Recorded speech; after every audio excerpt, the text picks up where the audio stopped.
circulating immediately, casting a dark shadow over the tragedy. Older son by singer Albie. They say, once you date Puff, you can never just leave Puff. Rumors persisted for years that after Kim began dating other men, her phone and home were wiretapped. Allegedly, Diddy had her monitored at all times, using his influence to keep her in line. One such rumor involved a violent altercation at a wedding in Italy in 2000. During L.A. Reid's wedding in Capri, Diddy allegedly had a fight with A&R executive Sakir Stewart after finding out about his secret relationship with Kim Porter. It's claimed that Diddy broke a chair over Stewart's head, leaving him with serious injuries. So then I was sitting there like, damn, you know everything she's doing. You know, a conversation. I'm sitting there like when I'm sitting there right there next to him, when I'm hearing them saying, this is what Sakir Stewart was saying to Kim Porter on the phone that made him mad. That made him so mad. He had a house and phone. When he went to LA, he started getting with the chair. You don't think if you hit a man with a chair from Facebook or dating this girl, you know, they're going to have a fight at home too. Diddy denied all allegations, but whispers about this incident have never truly disappeared. Sakir Stewart's story is clouded in tragedy, much like Kim's. In 2008, Stewart was found dead in what was labeled a suicide. But just like Kim's passing, unanswered questions linger. Now, unfortunately, L.A. Reid is in Atlanta tonight, paying his last respects to Sakir Stewart. Hi guys, hola, konnichiwa, ni hao, bonjour, rim. The kid didn't kill himself. That's all I got to say on that. Horrible police work. Horrible police work is done around himself. And everyone just accepted that the suicide. Anyone that really knows the man knows. Welcome to the watching chat. There had to be something more to it. Welcome to the watching chat. Hola, konnichiwa, ni hao, bonjour, rim. Salam. Somewhere along that line, and shit got mixed up. Why is there a trend of early death within the entertainment industry? Welcome to the watching chat. As the alleged incidents continue, it's reported that during a yacht trip, Diddy broke Kim's nose. And then I picked him up when the yacht came back, and I seen Kim's nose picked up. And there was whispers all around the office of everything that happened because his assistant Hola. talking about it. Konnichiwa, ni hao, bonjour, salam, rim. What's up? What's happening? What's popping? Welcome everybody to the watching chat. On a tell-all memoir that would have sent shockwaves through the industry. The book allegedly included stories of her romance with Tupac Shakur and even a potential love triangle between herself. Tupac? Did y'all know Kim was used to date Tupac? I never knew that. Kim's memoir involved Biggie Smalls. According to reports, Kim may have deliberately compromised the security of his close friends, leading to his murder. This allegation, if proven, would forever alter the narrative of one of hip-hop's greatest tragedies. The healing, his death was something that he accepted. It was hard, and because I know death is final, and for him, it's final, I accept it. But there are little avenues, little criticism corners of his death that I cannot, and I will not accept. I'm saying that because OMG, poor Miss Wallace. What's right is right. What is fair is fair. Murder is wrong. Unaliving people is wrong. I cannot accept that. Could this revelation have been the motive behind silencing Kim Porter? Only time will tell. 2019 begins. After her much publicized split from Diddy in late 2018, Cassie found love again with Alex Fine, a professional bull rider and fitness trainer. Their relationship quickly blossomed. Hey, y'all. And they welcomed their first daughter, Frankie Fine. We darking. Cassie transitioned from Diddy's world. Welcome to the watching chat. Welcome to the watching chat. We're going to get some of this story and then we're going to chat. While Cassie moved forward, Diddy appeared to do the same. His playboy lifestyle came into sharper focus and made headlines with his new relationship with Lori Harvey, the stepdaughter of comedian, television presenter, and author of Think Like a Man, Steve Harvey. The details of how they met remain unclear. I'm going to hate to bring this up, but if Diddy is messing with Lori, wasn't his son Justin messing with Lori as well? I'm not sure what their relationship was, but I know that Justin is trying to talk to him. And he really likes to do that. Year 2020, the sober mule. The alleged drug mule connected to Diddy had just transferred universities after struggling with game time as a Division I athlete. He played 2 seasons at Syracuse University before transferring to Fairmont State in the summer of 2020. At this stage, there were no public photos linking Paul and Diddy, but their connection is one we'll delve into further as the timeline unfolds. 2021 guarded secret. While Cassie's welcomed her second child, Sonny Fine, in March 2021, Diddy's world continued to thrive in the public spotlight. His relationship with Young Miami, one half of the popular rap duo City Girls, became the center of media attention. Known for their open situationship, Young Miami was not shy about publicly flaunting their connections, even though Diddy himself never claimed their relationship. The $1 million question is, so, do y'all officially go together real bad? I'm asking, I want to know. You got answer that? No, of course. Is it real bad? Hi, guys. I'm Juan, feeling yelling at the baby shower, but I'm here. Christina Coram was regularly seen alongside Diddy at high-profile nightclubs with D-Rock and Diddy, to Pilates sessions in West Hollywood's WeHo Center.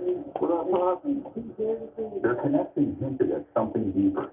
Christina Coram seemed to play a quiet yet pivotal role in Diddy's life, often appearing by his side as a trusted confidant. Some speculated she embodied the role of Robin to his Batman, blending into the shadows but always present.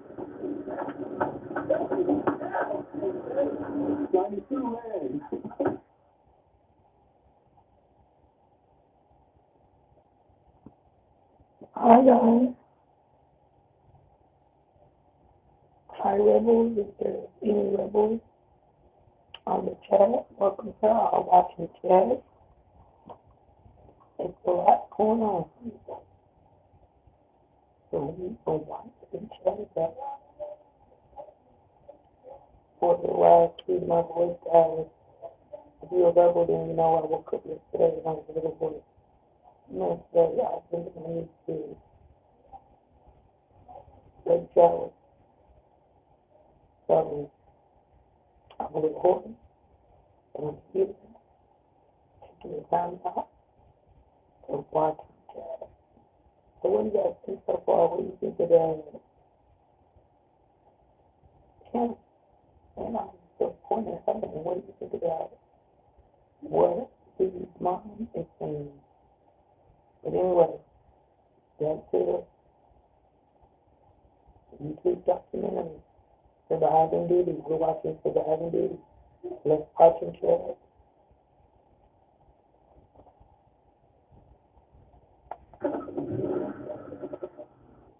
Another figure who surfaced in Diddy's expanding inner circle was Fahim Muhammad, who joined as part of his security team. 40 acres of land in San Diego County. That's what one dad gave his son for his state. He posted about it on social media, and their story went viral. Rapper Sean Combs even posted about it. His Anna Laurel went to Boulevard. It's about an hour. What they're going to do with all that land. So when I get to my new place, we're going to RebelTalk. I want to have a thing and everything I need, guys. Like I told you, I'm visiting at my daughter until my move-in date on Monday. Enjoy nature, you know what I mean? Especially going up in a congested city like LA. When we're out here, I mean, it's totally different. Fahim Muhammad bought 190 acres out here on Boulevard to get away. Fahim had previously served as the head of security for none other than Michael Jackson, a position that recently raised eyebrows due to how old he was when he was appointed the role, at just 21 after freshly completing university.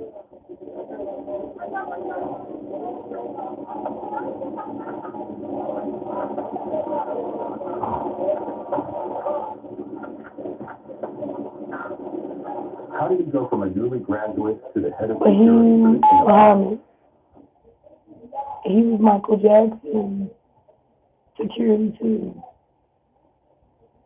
Fahim's story is deeply intertwined with his involvement in the Nation of Islam. But what is the Nation of Islam, and how did they grow ties with the King of Pop or Diddy? The NOI's principles of self-sufficiency, empowerment, and justice resonated across the entertainment industry, drawing in high-profile supporters, including Michael Jackson. The Nation of Islam has far-reaching influence in African-American communities, particularly during times of heightened racial tension. I have never come before any hearing dressed in uniform. I use the uniform to agitate. When Martin Luther King is out in the streets agitating, Martin Luther King. Fast forward to the 1980s, it was Johnny Cochran, the superstar lawyer, that introduced Michael Jackson to Elijah Muhammad's successor, Minister Farrakhan. According to Farrakhan, his relationship with Jackson was a quiet one, though it was widely reported that Jackson made significant financial donations to the group. Their ties became closer in 2003 when the Santa Barbara County District Attorney charged Mr. Jackson with several counts of child molestation and claims of serving alcohol to minors. From this point, the Nation of Islam members took complete control over Jackson's after his November arrest. Can you be a mod? Sure. I'm taking 4. So if I take you, then I got Miss Cynthia. I have one more spot left for a female. So I'll add you in like 2 minutes, okay?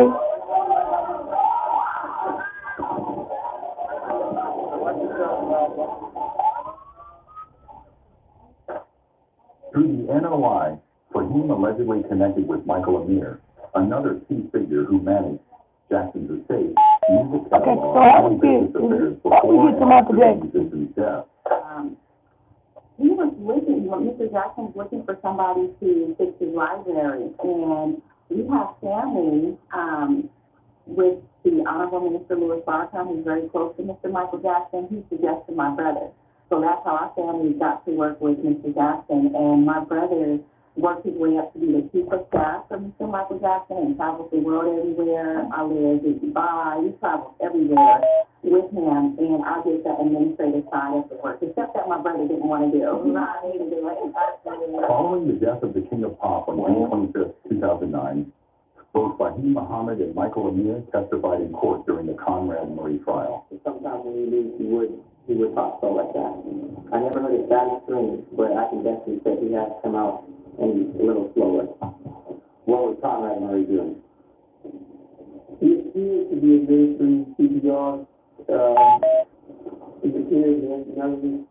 During their time working for Michael Jackson, Fahim and Amir forged a powerful alliance. The duo later went on to work for P. Diddy and eventually co-founded the Oasis Group, a property investment firm with ambitious goals. Diddy Revolt TV has teamed up with Oasis Investment Group to rebuild Chicago. Joining me with more of all of this that's going on, the great things that are happening right now, are the founders of Oasis. That's Michael Amir and Fahim Muhammad. I guess we're going to get to the connection to Diddy. You know, I thought so many times we rely on others or big figures to do all the work. But it's like, you know what, let's do it. Let's get the community involved. Let's all come together and do something good. Allegedly, Fahim and Michael met Diddy through connections with the Nation of Islam. as the group has had a long-standing relationship with leaders in the hip-hop community. But at a certain point, we wanted to get into real estate. I grew up predominantly in LA.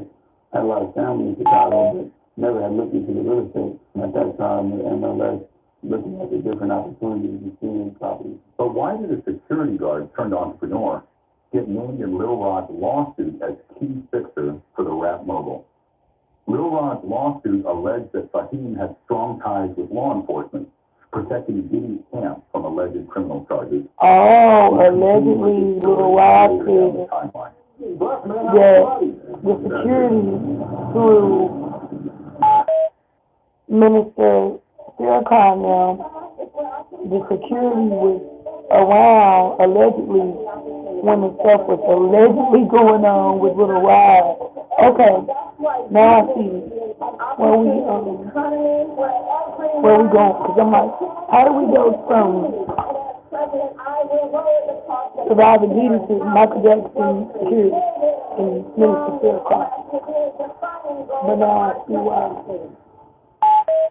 Now I see the connection.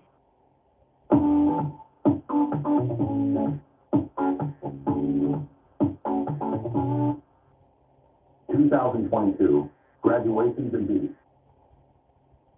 As Carissa's relationship with Diddy grew more public, tensions also rose between her and Diddy's ex-side girlfriend, Dina Hoyne.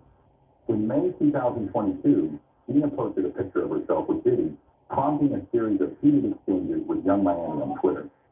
Miami's tweet suggested that Diddy had his way with Dina, and he also had an authority over her.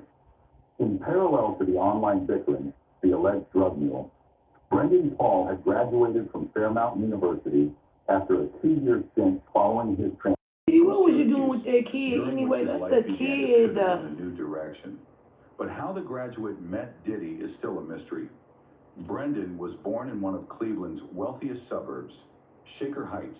His childhood mirrored that of many privileged youths, focused on academics, athletics, and a secure future. At Fairmont, Brendan embraced the quintessential university experience. However, Jackson, where are you from? I didn't even ask you any questions. I'm too nice. After his graduation, I automatically made your mind. Where are you from? Ohio roots, and was seen with Diddy's by his side in 2023. How these two crossed paths is still a mystery. In our investigation into potential connections between Diddy and Brendan Paul, one name has come up repeatedly. Before we proceed, we want to be clear. We are not making any definitive claims or accusations about this individual. I don't know what you did, but Jackson got you out of here. Wrongdoing or direct involvement. We are simply presenting information that is publicly available and has surfaced during our research. The individual in question is Adam Weitzman. Born in Owego, New York in 1968, Weitzman initially began his career as an art dealer before taking over his family's scrap metal business, which ultimately led to his immense wealth. Notably, he became the first person in American history to serve time for check kiting, spending 8 months in prison, and paying a $1 million fine. After his release, Weitzman rebuilt his life and became a highly successful businessman, often referred to as the richest garbage man, thanks to his thriving scrap business, which helped him amass a multi-billion-dollar fortune. During Brendan Paul's time at Syracuse University, Weitzman was a key booster for the university, funding various projects and regularly attending sporting events, particularly football. Hi guys, hola, konnichiwa, ni hao, bonjour, some of whom are known to attend events hosted by Rim Rim. However, we Salam. must emphasize that there is no concrete evidence What's linking up? Weitzman and What's Diddy up? directly, beyond the fact that Weitzman and Brendan Paul We follow here each other on doing a Instagram. watching chat. This connection alone does not confirm any formal relationship, and it is possible that any ties, if they exist, were made through other channels. We here in the watching chat, the watching chat, the watching chat. We here in the watching chat. What are you doing? They say you either die a hero or you live long. Jackson, you kick the people out. I don't even know what they said. That's what it takes to stand up to oppression. Evidently, don't play with Jackson. And stand for love. Jackson, where are you from? I got myself into a situation where I was about to get sex trafficked, and bitch was like, This was like 3 years ago. What y'all doing? Like, it was a close one. Besides out here in these You know, YouTube streets I came chatting up with on me. this Prince, and I just wanted to turn the camera around right quick and say hola, he flew to Miami, and he said I was going to be there for 2 weeks. Rim. We were in a $30 million house, I am and still I here, ended up being there for horsing a on. month, and I had to escape, okay? Because I told the and Rebel we Gang I were would meeting be so many here. girls, And I'm here. Girls from Love and Hip Hop was coming in the house, and celebrities Hello. was there, and all of this stuff. But it started to get real weird. You know, it was a lot of drugs, and like, I don't do hard drugs like that. Like, I was smoking weed, you know. What type of job do I do? Hard drugs and stuff, and it was just like, it was getting, like, my gut was telling me something bad is about to happen. I'm doing good, sweetheart. How are you? He was I do a lot of jobs. Which one? We were buying this stuff, we were going shopping and doing all these I'm a things. mom. For some reason, I work at the airport. Like, I'm used to getting I have my own YouTube channel. I'm a grandma. Why are we still here? So then he said, well, we're going to go to Cuba. So You Espanol. Me, poquito. Girl, I got to get back home, and he said that I can't leave. I'm learning. And I'm like, well, what is he going to do with us? Maybe you can help me. You know, we had went to some celebrities' house. And back to you. What type of job I do? I do. And I just started hearing conversations, and I just got sex trafficking. A lot of jobs. But my biggest job is being a mom. I heard the Prince saying something like, oh, you can and a buy grandma. whatever you want. Like, he was like selling us, you know? So I'm a mom, grandma. Throughout the 2020s, many I work 2 employees jobs. of Sean Diddy I am a or people around his healthcare circle provider, began to speak and I out work about at the Diddy's airport. lifestyle or wrongdoing. And I work It's here alleged that on my before going channel. public, some of his ex-workers wanted to strike a hush money deal with Puff Daddy, which he USA, not so yes, I'm in the kindly received. USA. I'm in This allegedly Charlotte, North Carolina. Have you ever heard of North Carolina? And many more of his ex-employees coming out to share their accounts of Diddy. But more disturbingly, there are people who came out. Hello, everyone. How are you tonight?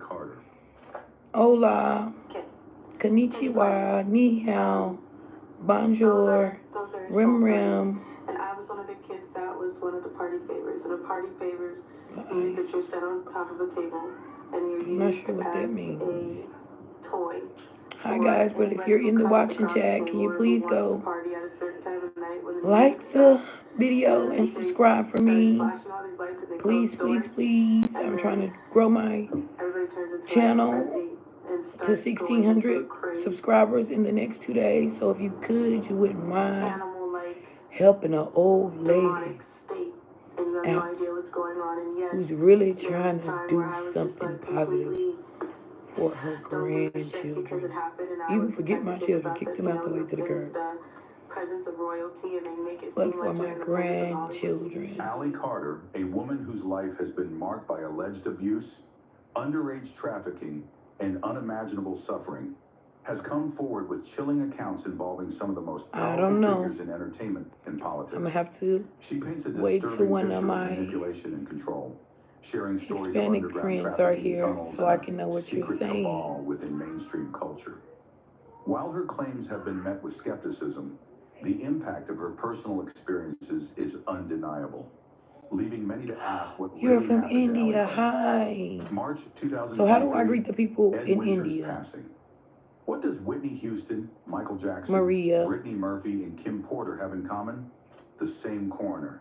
The sudden death of Ed Windsor. You're in India, Maria, and you speak good English. Would you said more questions than answers. You're from India. Winter, before his own Are passing, you allegedly raised concerns of possible subscribing? foul play in her case.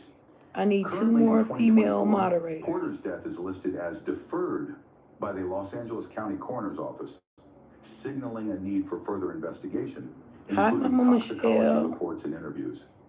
Was there something more sinister behind her passing? And what Mama was Michelle, Corey where are Gamble you doing from? on the scene before the police arrived? Subscribe, The case thank remains a you. mystery. Are you in the United Diddy States? versus Diageo.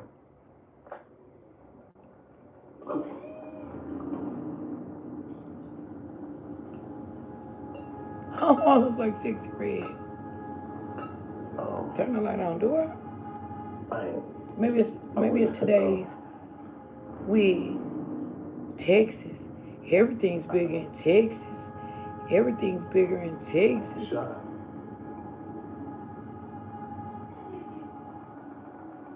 We're in India. In May 2023, Diddy's Oh, business wow. relationship Thank with you, Maria. Diageo, the multinational beverage company, erupted into a legal battle.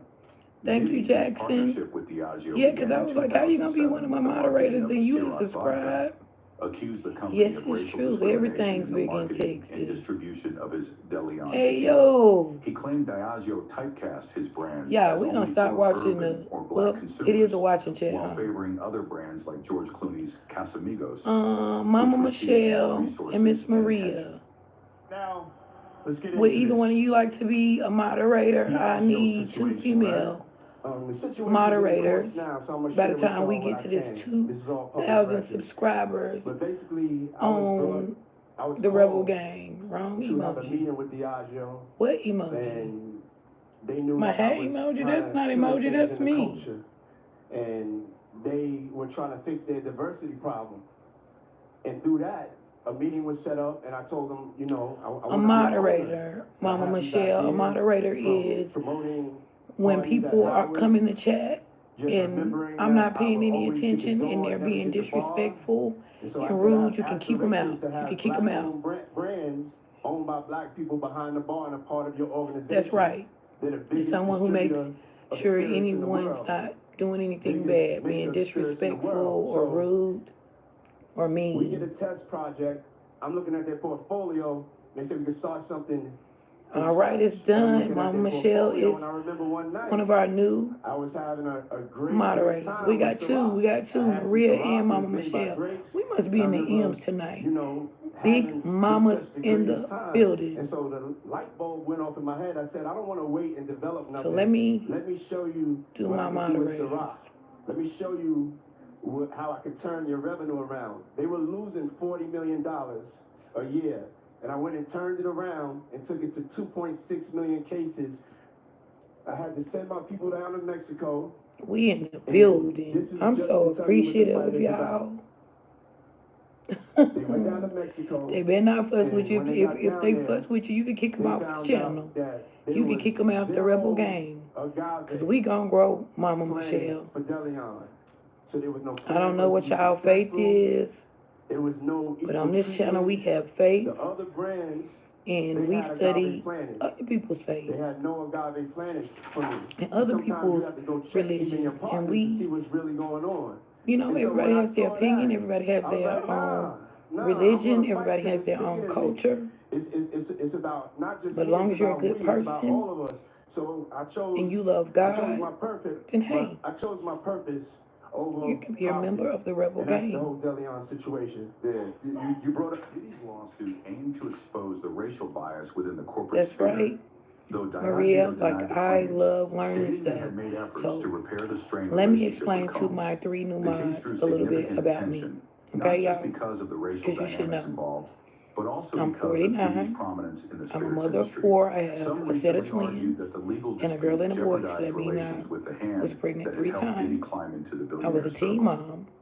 Many online theorists suggest that the forces behind Diageo, including powerful my mom entities has like BlackRock, 6 which holds a brothers. stake in the company, She's the only didn't girl, take and I'm these the accusations lightly. I'm the first girl Some to my speculate that grandma. these unseen powers may have quietly orchestrated his downfall by sensationalizing his affairs in a way that far exceeds the Oh, Miss attention Maria, given prayer, to I mean, figures like Mama Prince Andrew, Michelle, Ghislaine prayers Maxwell, going up for and the you. That's Jeffrey fine, Epstein sweetie. saga. You don't have to be Could here there every be more time. play That's why behind the scenes, they influencing recommend the that fate you of at least hip-hop have locals? like they say it's between 6 In and November 9. But we 2023, ain't the that big entertainment yet. Our world was channel not shaken that by a big yet, but lawsuit we are. filed by singer and model We're gonna get Cassie there Ventura against her ex-music mogul because my Sean mom Diddy is Combs. sick, Miss Maria, and I know that's not Maria. R&B I'm singer talking to Cassie you. That's has Mama accused Michelle. hip-hop mogul My Sean mom is Diddy sick Combs too, and of I want to be able A to lawsuit stay filed home and against not Sean work Diddy 2 jobs Combs and accuses the take music care of her performer like and she executive of take care of physical me. abuse and sex trafficking.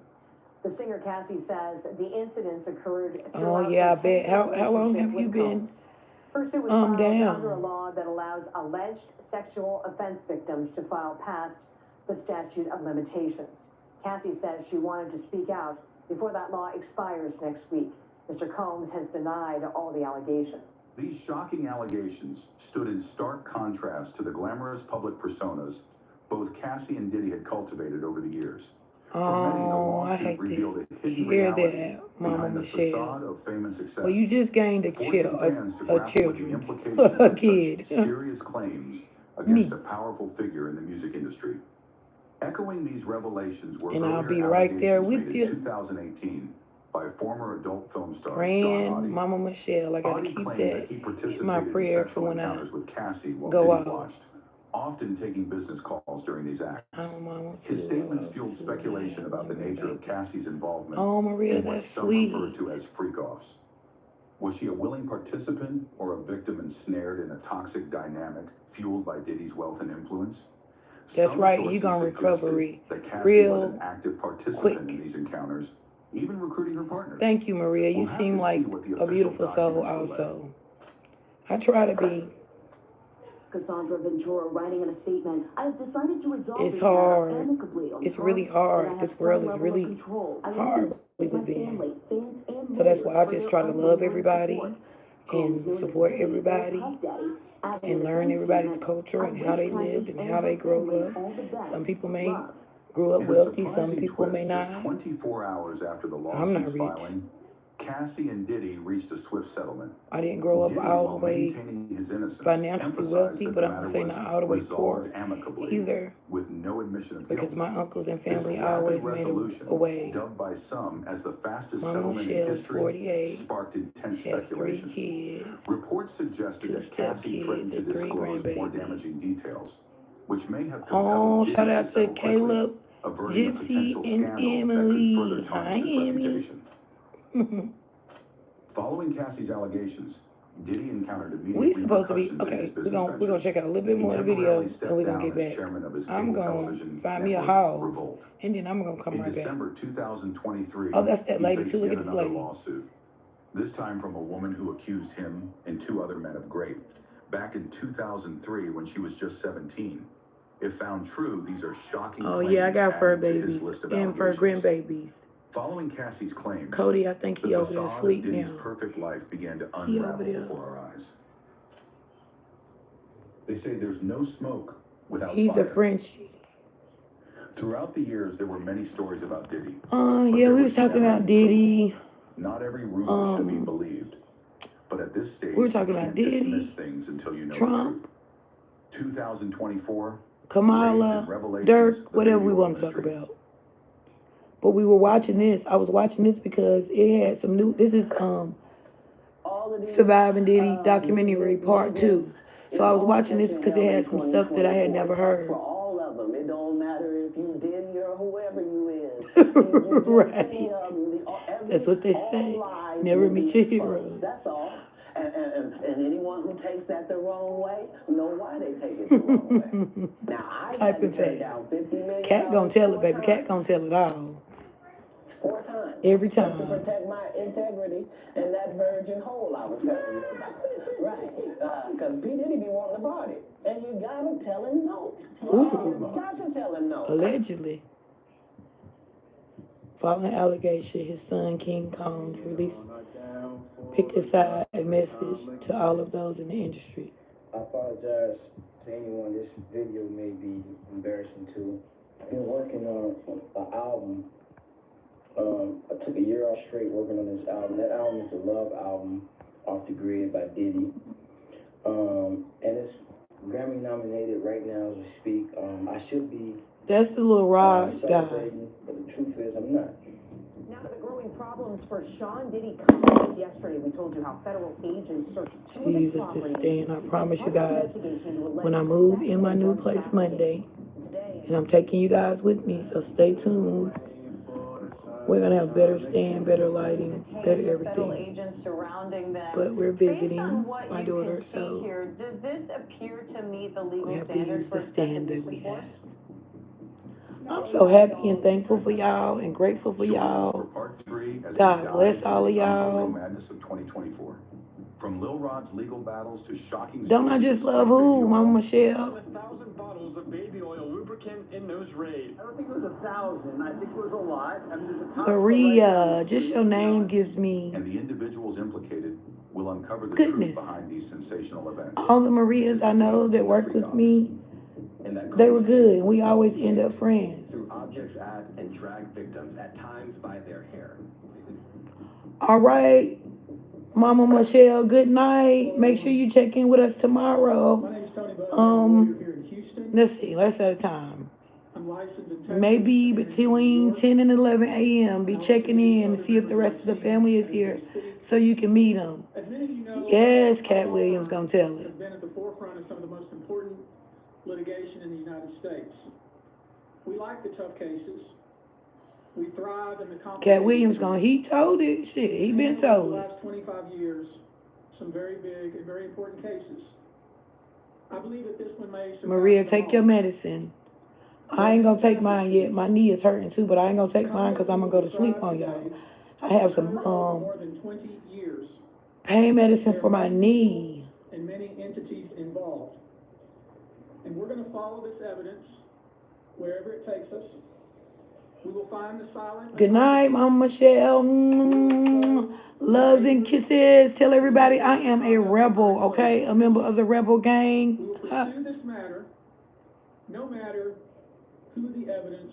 And what makes us rebels? Because we fight through life. Want to stay updated on our latest Rebel investigations? Nation. Don't forget to subscribe to our channel. We're all fighting this life. Know who our next documentary That's what should we're be fighting.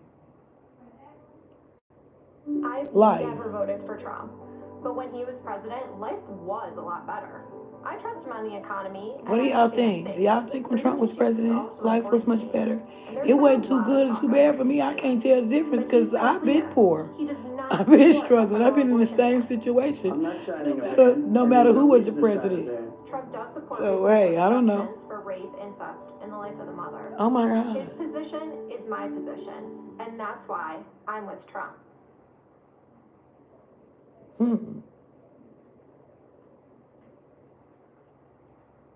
I'm going to tell you right now, me and Dub C ain't never been to a Diddy party.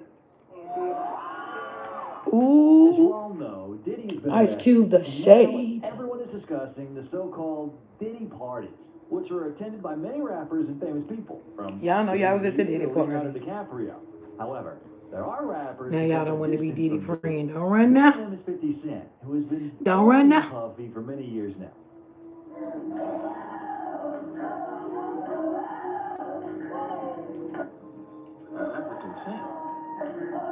Ain't no more to play over. How about we do? I'm having a drink to forget about this. In one concert, 50 said that he will never attend Puffy's parties because he hugs you from the front and the back at the same time. That's why I don't be going to the Puffy parties. That's why I don't be going to the Puffy parties.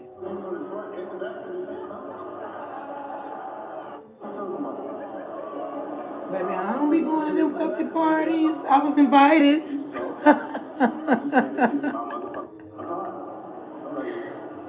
I'm coming. I think I belong in the girls' And in 2018, 50 Cent called him gay after the latter offered Curtis. Y'all be trying it, boy. Shopping. I don't call. I said, Let me read this. It says, oh my God. sorry I can no longer help you guys. Soon you will all be happy. You are all now left under the leadership of Puffy Daddy. Report to the nearest rainbow. Dinner thieves. NC to James. Y'all know 50 is crazy too. He gonna say anything. Birthday every day. Every day is a birthday on Drink Champs, goddammit. I'm in. Okay. That's the part that I don't like. Like, be yourself. What are you hiding for? You know what I'm telling you? He said something fabulous and he goes, but me and you, we ain't party. Like, we need to party. Oh, but we ain't never really party, you know what I'm saying? What you talking about, yo? What are you talking about? People say that to me, I get a little uncomfortable. He said something to me one time, a long time ago. At Chris Knightley's wedding, he told me to take me shopping. I looked at him like, what you just say? Let me move, man, before I do something. You're gonna make me mess up the wedding. Earlier, they both surely had a normal relationship, and 50 could have been in Bad Boy Records. That never happened. The hate from 50 started in 2010, shortly after Diddy became Rick Ross's manager, who happens to be a longtime enemy of 50. The In the Club rapper said he believes that Diddy is making money off B.I.G.'s name. In the club, we all fam. Biggie's name I said in the club, we all the fam. last time Diddy really was I said in the club, not picking we all up his fam. fame. A little later, Diddy couldn't take it anymore. And during the BET Awards 2010 post show, he said, check this out. I love my people. Stop the hate, man. Congratulate. Hate is for you hating, you a and you're ashy and your breast stink. And you know who I'm talking to. You hating and in 2012, everything led to a serious confrontation between Puffy and 50. Here's what Machine Gun Kelly, a witness to the confrontation, said. I just remember like 50 coming up. I saw the Puff trailer and like, but Puff was inside his trailer, so he said it to somebody. He was like, what kind of money Puff said he was getting again? I don't know what happened. I thought it was all like funny and sarcastic, and then like 2 seconds later, man, the whole gunplay thing popped off. So. In 2014, 50 Cent posted a photo montage on Instagram that featured a photo of Steve Stout putting his arm around Diddy, and Diddy face-to-face with Rick Ross. I ain't saying nothing, but something ain't right, LMAO, 50 Cent said on his post. And now, we come back to the year 2024. What are you guys doing at home with your feet kicked up, just chilling, watching Diddy with me? Ain't nobody was talking, nobody was saying At the nothing. beginning, he said, now it's not Diddy do it, it's Diddy That's done. good, Maria. Yeah, you can't slip up on They that. got a case.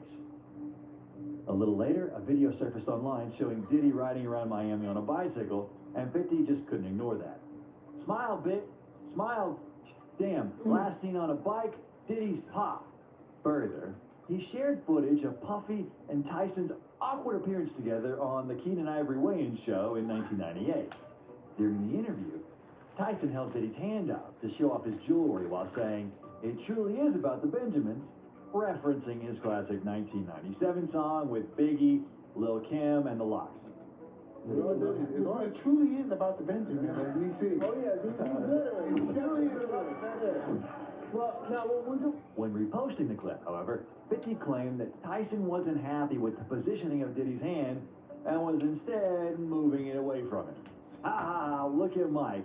Oh, no, you're not going to touch my ass, buddy, LOL, implying Puffy wanted to grope the champion boxer, 50 Cent wrote. What? After Diddy was arrested by federal authorities, 50 Cent ran to social media and even referenced the weird items found in the mogul's home, writing, here I am keeping good company with the Drew Barrymore show, and I don't have 1,000 bottles of lube at the house. I told you you can't trust me. Puffy done killed Tupac, man. 50 Cent has also repeatedly said that Diddy ordered Tupac's murder. Allegedly. And his best friend Eminem also talked about Yeah, it. he be doing too much. He said, Too much. Joe Budden recounted how Diddy himself reacted to that. Puff said the same. Where there's smoke, there's fire. And that's the end of that. Have fun with that one. He said, there's nothing to say about it. It's in my hands. Eminem rapped about the possibility of Diddy ordering Pac's murder in his Oh, new wow. album, The Death of Slim Shady, in the song Fuel, arguing that he will not beef with him since Diddy can order his murder just like he did with Pac through Keefy D. Keefy D is the person who went on many YouTube channels and recounted that he was involved with Tupac's murder as he knew Diddy personally. And according to the gangster's And word, he's still in jail right now. $1 million for Pac's head. He was arrested last year for such bold statements. And in the same Just song, last Fuel, year when they arrested that Em man, delivered so the that following means line, they still investigating Diddy for that case too. best punchlines in hip-hop history.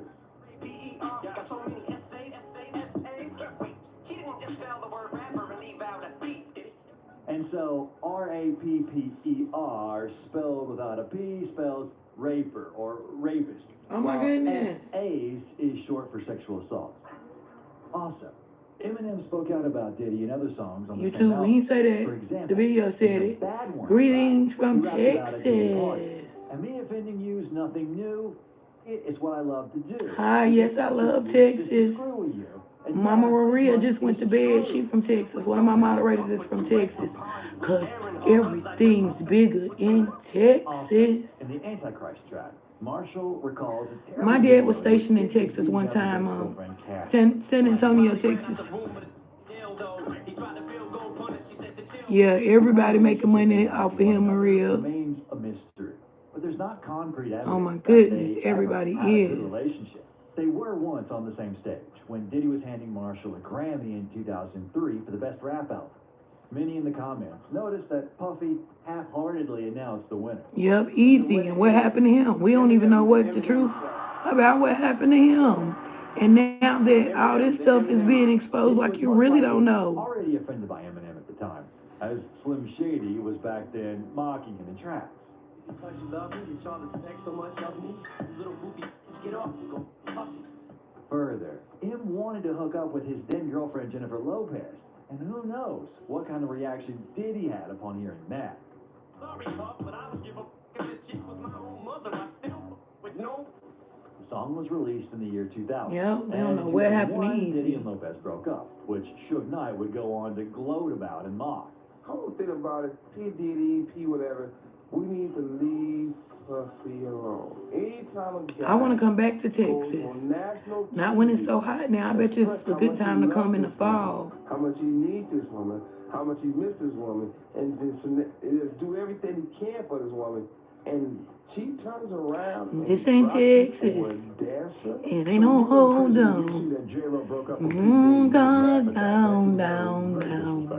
One day I'm gonna make it Texas. Well, again, I've been in Texas when I was smaller. Suge and Puff were good friends. You know, I was just networking with the brother, and he would come pick me up from the airport, show me a lot of love. You know, I really had thought we were cool, and learned more about how many people Eazy-E helped recently. That's what I'm saying now. Suge already had the Death Row label. I'm gonna say just founded Bad Boy Records. 2022 through 2024, I've learned so much from the hip hop culture than I've ever learned, and they take it all the way back, like to Eazy-E and Tupac and Biggie and everybody, and they're investigating and getting down to the bottom of it, and I'm here for it.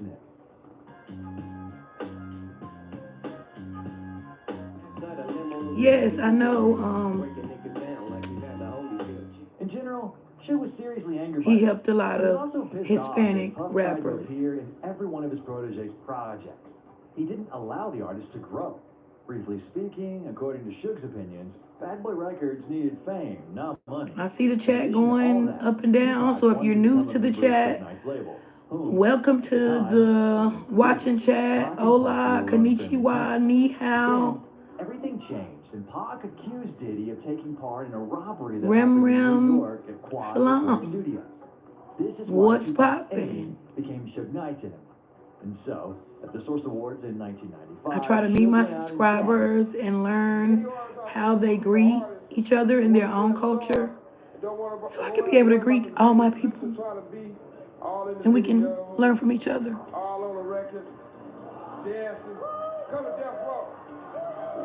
Next time, y'all want to be on a real channel where they don't want to be all on the channel, all in the chat, come to the Rebel Gang.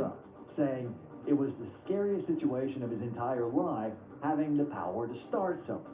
I ran up and I asked him, and he said, "Nah, I was talking about Jermaine Dupri." And I was just like, now you know, Suge ain't no damn back down and told him that unless he was joking. My ego to walk away.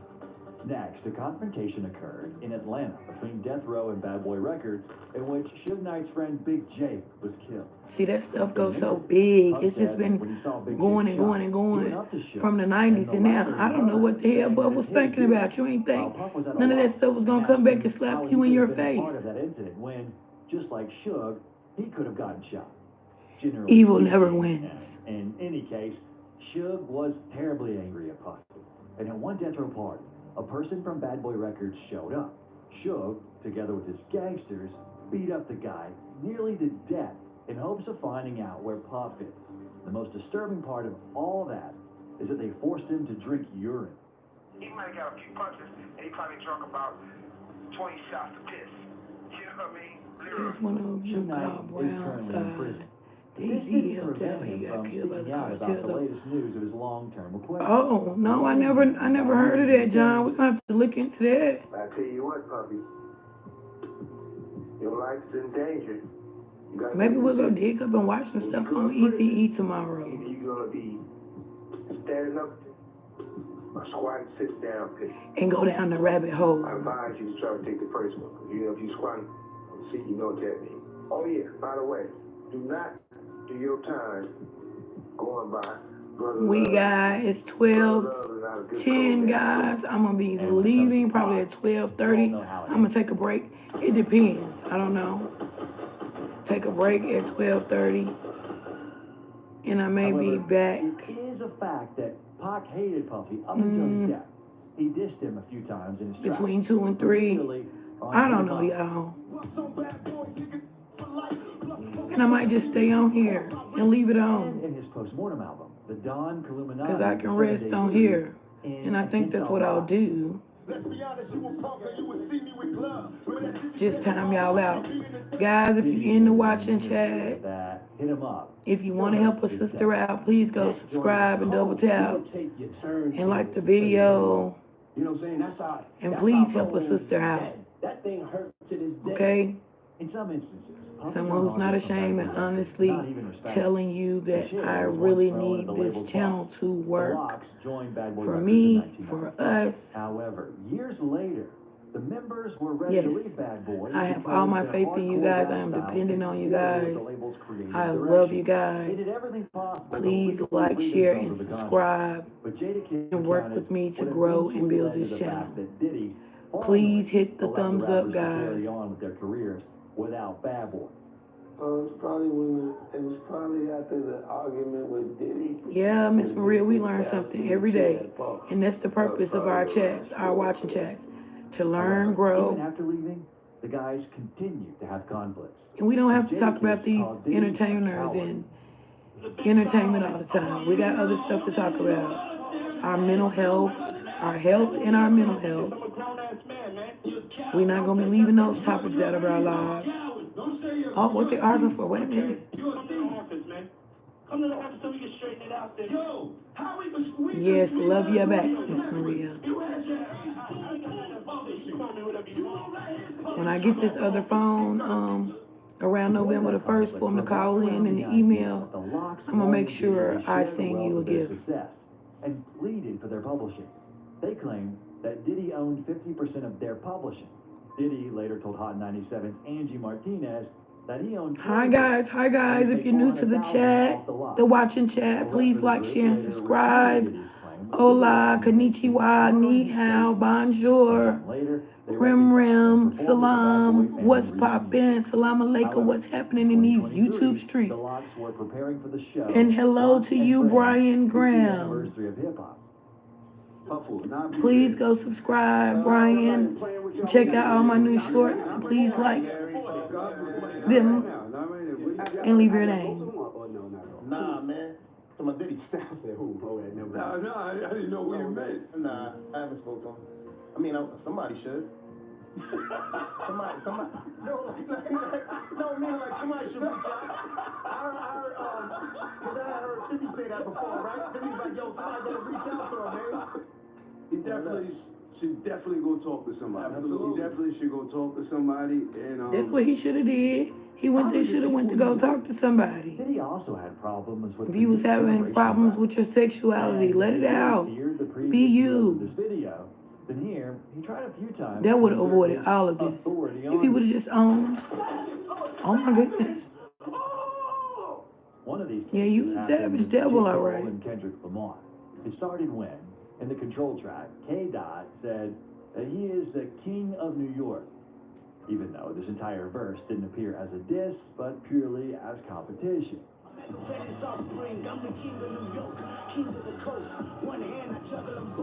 Puffy posted a picture in which him and Jay-Z were laughing, captioning it saying, and then Kendrick Lamar said, I'm the king of New York. Who's the king of New York? However, it didn't all end with one meme, and not long ago, the TDE President Punch recalled the infamous fight in 2013 when Diddy allegedly threatened to slit J. Cole's throat over Kendrick Lamar. With Jay-Z present, Diddy threatened to cut Cole's throat with a bottle if he was disrespected. And if you ever say what you said to me earlier, and he grabbed a bottle from the table because we got all of the alcohol choice. And he said, "What you gonna do? Hit me on my head with a bottle?" I'm like, "Nah, I'm gonna break it on the table. I'm gonna cut your throat." So the niggas on the ground reached up and tried to grab dude by the neck. So dude reached around and fired on him. And they both fell on the table. Oh, wow. So all these celebrities just in this one spot. It's a scuffle. Cole himself rapped about this clash with Diddy in the Let Go of My Hand track. Scrappers with Puff Daddy, who would have thought it? I bought that nigga album in 7th grade and played it so much. A year later, Puffy had already set eyes on Drake because of the Drake 0 to 100, the catch-up. And did he allegedly pour urine on Drake or punch him or something? Allegedly? The track was produced by Boy Wonder, who had sent it to both Diddy and Drake for consideration. According to Diddy, he wanted Drake to ghostwrite for him on the song, but Drake ended up keeping it for himself. Diddy was reportedly furious about this and confronted Drake at the Live nightclub in December 2014, where he allegedly slapped him in the face. So I go to look at my phone, and it's my dude. Like, he's like, "Boy, you wouldn't believe what happened." I'm like, "What? Diddy just slapped Drake?" And as usual, Diddy made a fool of himself and said that never happened. Like, what made you put hands on Drake? I did not put hands on Drake. Oh. And I do not want any problems with Drake. Drake is, right now, that's all I got. That's all I have to say. He's putting in his work. I didn't do nothing to Drake. Drake is my friend. Drake, on the other hand, never publicly addressed the incident, but some speculated that he might have dissed Diddy on his song 4 p.m. in Calabasas, where he rapped, Me even had the OG trying to press me, ha ha ha ha. No way out because I'm already in it. Diddy is certainly an OG in the game. And the way that Drake says, ha ha ha ha. When the hell did he have that? Nobody hold me down. Mohawk. Diddy was dead wrong for that damn Mohawk. Recently, Drake published screenshots of the 2015 film The Big Short, particularly a scene where Ryan Gosling's character said, "I never hung out with these idiots after work, ever. I have fashion friends." Fans think this is Drizzy's way of saying he didn't stick around for Diddy's infamous party. Okay, y'all ready to watch something else? Okay. Where he allegedly had his events turn into environments for intense Let's do. and often violent sexual activities after a certain time. And if Drake was, as usual, snake dissing, wait, y'all want to do dirt? Was always blunt. And this he was 11 hours told ago. Diddy to Y'all know Trap Blue ain't gonna play. Let's see what they talking about with Drake. And then we'll go on to something else. $25,000 for a down payment. Vote for the leader who will fight to put the keys to your own home in your hands.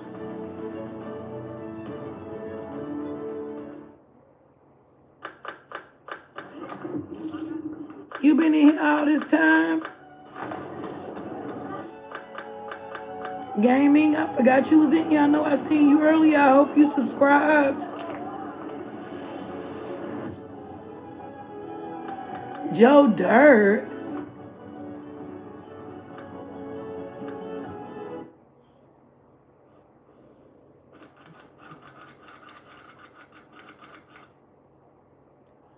Wait a minute. It was close to half a year since Are you saying you want to watch Joe Dirt? Or are you calling me Joe Dirt? The moment Quando's close friend Lil John. Kim pulled the trigger, he set into motion a chain of events Please that would change respond. their lives forever, with King Von being one of Chicago drill's most feared killers, as well as a popular rapper. This meant that Quando Rondo, Lil Tim, and everyone around them would have to defend against wave after wave of assassination attempts, all seemingly connected to the slain Chicago rapper. On April the 16th, 2021, Quando Rondo denied being shot at and told the world that he rides in a bulletproof truck. That same month, Quando's latest concert is announced John, on answer us. in Waycross, Georgia. After having his previous shows that were scheduled just weeks after Von's death cancelled, Quando was eager to show his fans, ops, and the world at large that he could travel the country and perform. Wait a minute, y'all. Cody is over there snoring like a damn old man. Joe Dirt, it's a movie. Y'all know it's a movie. Hold on, we'll go to check that out later. I'm just gonna stay on here with y'all. Complaining to the But crowd y'all that his listen, shows Cody needed is to bigger than snoring this. With so Quando loud, addressing like a the grown fans and man. still thanking them for coming out despite the low turnout.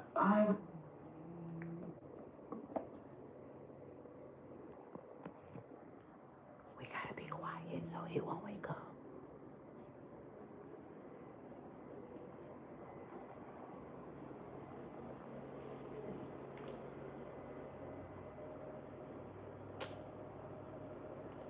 Well, you was over here snoring like a grown man. Get that camera out your face. Huh? Like you were really loud. Like I could hear you through the TV. You were really interrupting our video. You gonna chill out?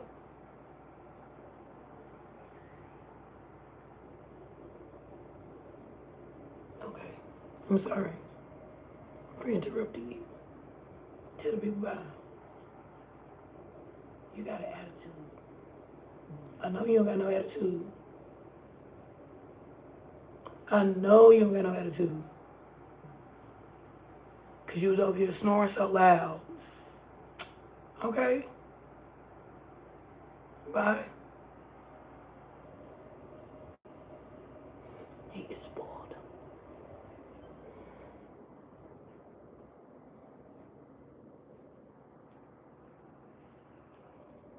Okay, we're back. We're going to do a little bit of dirt and then try something else. And we might go look at Joe Dirt and laugh, but I don't know. Oh, thank you, Marie. He is so spoiled. You would think he is 2-year-old baby. Man, my show really funny. People in this, but I know it's got a lot of shit going on. You feel me? But I still appreciate everybody who came out. I'm gonna watch this picture out. I get 10,000 people there. Come on, shit. When these images and clips surfaced, Chicago affiliates of Von and Dirk, like Nemo 600, would mock Quando, saying that he must have made a loss on that show. But as the night went on, that show's turnout would be the least of Quando's worries, as him and his entourage would leave the venue after performing, driving to a Circle K gas station just 11 minutes away in the next town of Blackshear. At around 3:20 a.m. after that show, Quando and his team would be in the parking lot of a gas station convenience store in Blackshear, Georgia. Soon after arriving, somebody began to open fire from across the road, with one man allegedly being hit in the hand and ending up in the hospital. Quando Rondo would flee the scene before authorities arrived. According to one report, over 100 bullets were fired at Quando's entourage during this incident. However, members of the public would arrive to the crime scene, beginning to film and posting the footage on social media, with the woman filming telling viewers that she was on the scene of the Quando shooting and saying that people had heard the gunshots from all the way down the street. And she would even walk right up to bullet markers where the shell casings had apparently been fired from, all the way up the street. Oh my God, it is Quando, y'all. It's got to be. They talking about So yesterday, the guy got shot that they charged Dirk and his friends with, allegedly. This is today. You know, the guy on bullets.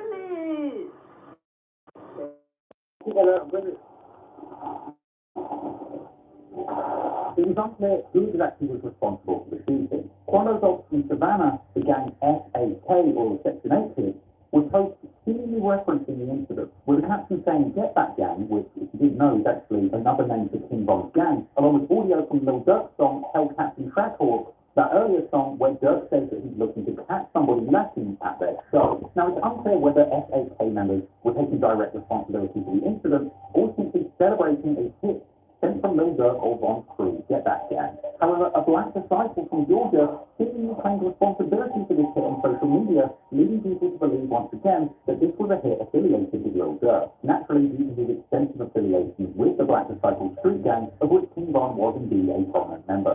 Lil Tab also tweeted after this incident, brushing off the shooting and telling his ops to enjoy life and not let one person stress them out so much. To post a picture of himself alive and well the following day. Quando would seemingly address the threat against his life in a later interview, also brushing off the danger and saying that he doesn't care about death threats because he's always armed. Death threat all you want to, man, bro. That's just some words, like, do real action. Right. You feel me? I'm going home to my daughter. Right. And if I didn't, God called me. Right. But I'm going home to my daughter, but I'm not even the type of person to move without a firearm. Rumors would later circulate that Lil Tim was also injured in this shooting. Now, whether or not that's true, it was clear that Lil Tim suffered a serious injury, being shot numerous times during the altercation with King Von. A couple of months after that shooting at the gas station, in August 2021, Lil Tim would post a sobering picture to Instagram, revealing that due to his gunshot wounds, he's having to use a colostomy bag, but still giving thanks for the fact he's still alive. It's unclear whether or not this injury was from the Waycross shooting, the shootout with King Von, or even a previous shootout in Savannah. But regardless, it was clear that Quando and Lil Tim were continuing to pay the price for this beef with King Von. But that didn't stop Quando from continuing to push his career forward. On May the 7th, 2021, Quando releases his 6th mixtape, Still Taking Risks, his first full-length release since the killing of King Von. And this project would be laced with references to the incident, as well as the consequences. Quando would rap about having a $1 million bounty on his head and the opening track Blue Man. He would also mock King Von on tracks like Red Eye, saying that he's smoking a dead guy and catching homicides with Timmy. There's also a line on that track where he says that he's signed to NBA and rapping, if he loves that girl, make sure he never sees her again. Seemingly a reference to King Von essentially dying as a result of his girlfriend Asian Doll, creating a love triangle between Von and Youngboy. With Quando going on to disrespect King Von's crew Get Back Gang, saying there ain't no get backs. Quando also says that he has shooters doing murders for only $1,500, and that he wants to kill all of his ops one by one until he gets to the top dog. Perhaps another reference to a desire to take out Lil Durk, as he depicted in his music video for the song Soul Reaper. And Quando even ends this song by mocking Lil Durk for linking up with Youngboy's enemies like Fredo Bang, as well as saying that Lil Tim got out of jail and got straight back to shooting. Even mocking Von, saying that Timmy busted Von's head because he got caught without his gun. There's also the song Drop Some, where Quando reiterates that he didn't even realize that it was a beef with Von the night he got shot, and saying that he has bullets for a wrestler, another reference to Von trying to fight the night he got killed. Quando also raps saying that his young'un is quick to make a rapper bleed. Elsewhere on the track Devil on My Shoulder, he shouts out Timmy, saying he will shoot for him. But perhaps most notably was the track Purple Baby, the song where Quando extensively disses his dead enemies from Savannah, repeating a chorus that had lyrics saying that he's smoking purple babies, a reference to the gang's 1100 block and VBS, the Villa Boy Soldiers, who rep purple, and specifically the deceased members Heem and Huncho Reese, who lost their lives amid a deadly beef with the Rollin' 60s crew, OTM or Only the Mob, aka Jump Out Gang, this crew that Quando and Tim have been representing all of those years. Quando also references the beef with Lil Durk in the hook of this song, saying that this song is for the ones who put money on his head and that they're going to murk them. A suggestion that Quando and his people are trying to take out the people who are putting money on their heads before they get a chance to kill them. That would be followed up with a lyric saying that they're smoking on their new dead homie, which of course is a reference to Von. The track also had lines about Jump Out Gang jumping out and shooting, as well as a lyric attempting to discredit the street reputation of Chicago gangs, with Quando rapping that his ops think that they're the only killers in America. Again, referencing the fight with Von, saying that he's not wrestling, just shooting, and even referencing Lil Reese's earlier Twitter beef with him, saying his ops wanted smoke until he killed their friend, ultimately ending the song saying all he smokes is dead ops and free Lil Tim. Elsewhere on the song OK, Quando says that the night Von died made him sick, and reflecting on the trauma of seeing his friend Timmy split open after being shot. On the track Still Doing Wrong, he says that they had no choice but to kill Von, but to this day, he still doesn't know what he did to upset him. And then finally, on the track Stand On It, Quando would taunt Lil Durk and the Chicago rappers, who keep saying that they're going to kill him, saying that they better stand on that statement, mocking his rivals and questioning why they think they're the only shooters out here, introducing his team of shooters as Jump Out Gang and saying that they're the ones who put people on the news. Still Taking Risks was a bold project from Quando Rondo that made a big statement. And in spite of the shooting after his concert in Waycross, Quando was still planning on disrespecting his enemies. And Quando wasn't the only one who wasn't scared of the Chicago hitters hell-bent on taking them out, because Lil Tim would also share the same sentiment. Quando went live on the 8th of May 2021 with Lil Tim expressing frustration at their ops and saying that they're smoking Purple Baby and other ops, and saying that people are trying to blackball them from the music industry. I can't sleep at night. These nightmares, they eat me up. You know, real purple babies for real, man. Let's start smoking more. Black babies around this bitch, cuz. You know, that's that house with me, right? Yeah, I love Dog too. Look what they did to him. It's too bad. I mean, it's their culture, where they came from, or where they coming from. But I just feel like if you make it, if God bless you to make it where you're successful and you're a millionaire, and you can change your family's life, take care of your mama, take care of somebody else's mama, take care of your community, take care of your friends, take care of your family that you created, your gang family. You know, that's why I don't judge them, because I know some of them don't have a family. But once you get there and you create a family and you make the family, why do something to mess it up? It's up. It's up. Because you can't leave the streets alone. That's ridiculous. Tim, as he quickly went from unknown street figure to demon slayer who had killed Chicago's most dangerous rapper, he would spot an opportunity. You can't leave the streets alone, or you can't control your sex addiction, like puppy. Like, that's the dumbest shit ever. Tim would be on live previewing his new song, Off the List. I dropped them all. I dropped them all. Man, let me let y'all hear some. Man, since y'all got me turned out like that. Off the list. Come on, Yahweh. Now, this wasn't Lil Tim's first go at rapping. He had dropped snippets of songs all the way back in September before this whole beef popped off. But now that Lil Tim was known the world over as the man who had killed Chicago's most famous, self-proclaimed demon, he might just have a shot at getting famous off the back of this killing, just like King Von got famous, rapping about all the people that he had supposedly killed. As the days went on, Lil Tim got more and more active on social media, seemingly building up the hype for his new rapper slayer rap persona. On June the 9th, 2021, Lil Tim goes live saying that he keeps a black hoodie and denying being in hiding, saying, look what happened to Von. This thing's in the middle of nowhere, and even if we didn't get any closer, you'd still know. It's a Jeep Grand Cherokee. The same way you know you can keep the concert going, even after the encore. Or take the whole family anywhere in it. Because when you're an original, there's only one. During Jeep Adventure Days, get $7,750 Our #1 fit for active babies. Only Rascal's premium training pants have an Ultraflex 360. You know I keep me a black hoodie. Hiding in the woods. What? Why I seen that tweet, boy? Me hiding in the woods. What? Bitch, I'm in the trenches. Oh, that encouragement, that's how they talk. Double down on your gas, man. Yeah, bitch ass. Interestingly, after shooting King Von, Lil Tim didn't tweet for around 8 months, with his final tweet posted literally less than an hour before that shootout. But then, on July the 7th, let's get this right. Lil Tim would return with a brand new Twitter account, claiming that this new account was set to be foul and disrespectful, titling himself Lil Tim, the biggest dog. Okay, so allegedly, Dirk hired someone to unalive Quando Rondo. And instead of unaliving Quando Rondo, they unalived his friend. And the reason they were trying to unalive Quando Rondo was to avenge Little Tim, who was Quando's man, for unaliving King Von. That's what the fuck y'all want to fight and fuss and argue over after y'all done took y'all mamas out the hood. That's what y'all want to unalive each other for and go to jail for. And then it's all over girls. In the beginning, it all allegedly started over Jania and Asian Doll.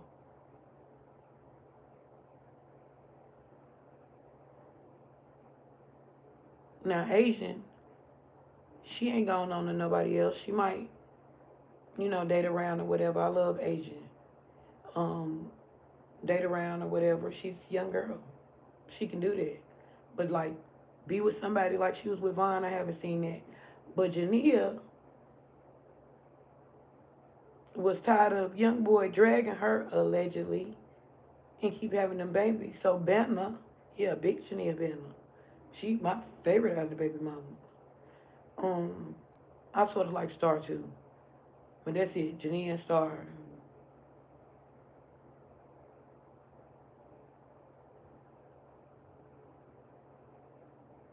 I ain't too much care for the little new baby mama, the wife.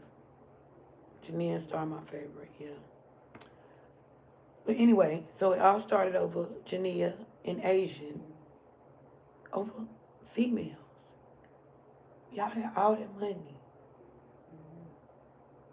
Well, still have. Dirk, you got your money. Young boy got your money. But what good is it if you can't enjoy it? Yeah, you might be done bought everything and did everything in the world, but you still want to be home with your children.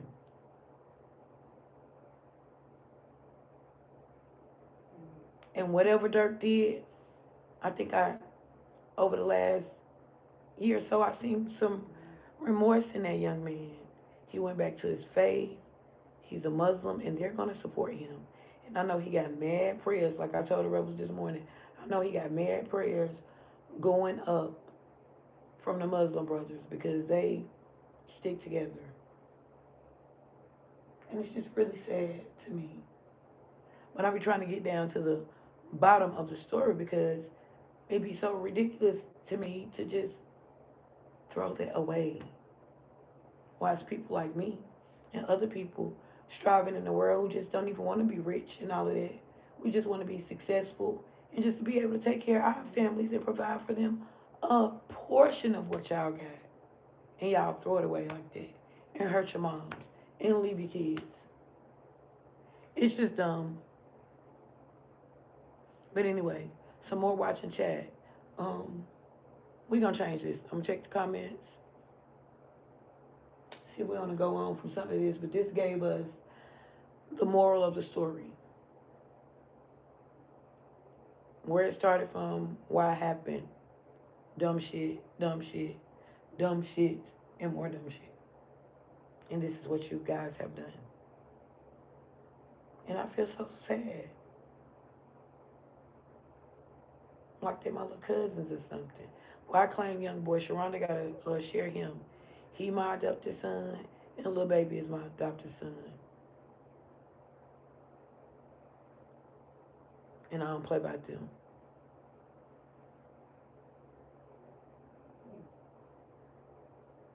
Okay, back to the video. Watching chat. Welcome to the watching chat. If you just stopped by, if you were already here, you're gratefully appreciated. I love you guys. Without you, I wouldn't be on made it past this 1,500 subscribers. So I just thank y'all for your help and support. Now let's do some more gossip.